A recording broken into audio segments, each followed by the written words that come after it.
Let's talk about underwriting syndicate in the IPO process. The underwriting syndicate consists of banks with different roles and status. You can see an example of it right here.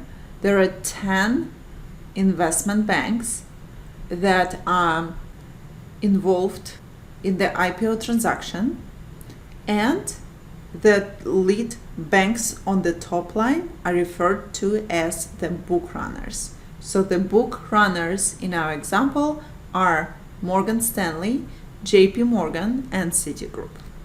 Book runners are heavily involved in marketing the issuer through the roadshow.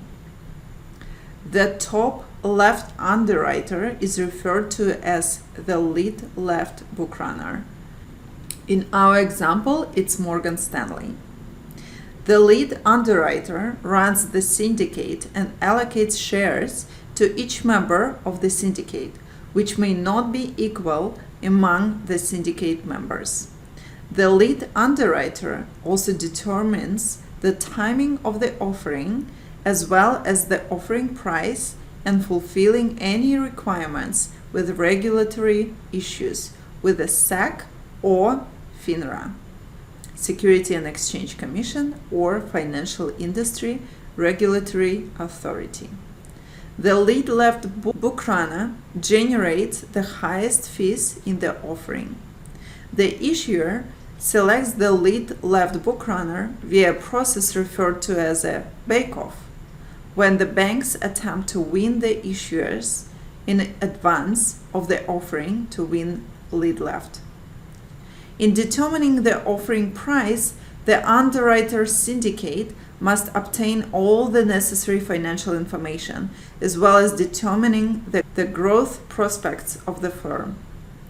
Typically, a closed bidding process amongst the syndicate members is held to arrive at the price of the initial public offering.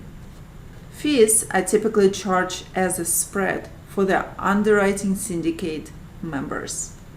Shares are purchased from the company at a cheaper price than they are sold onto investors. They vary according to deal size, but a typical range will be 4 to 7%. Fees are generally higher in the US. 60% of the fee would be commission. Fee for selling shares, better distribution equals higher fees in that case scenario. 20% is management fee, paid for managing the transaction received by senior underwriters. And 20% is underwriting fee, fee for the risk taken for guaranteeing proceeds to the issuer.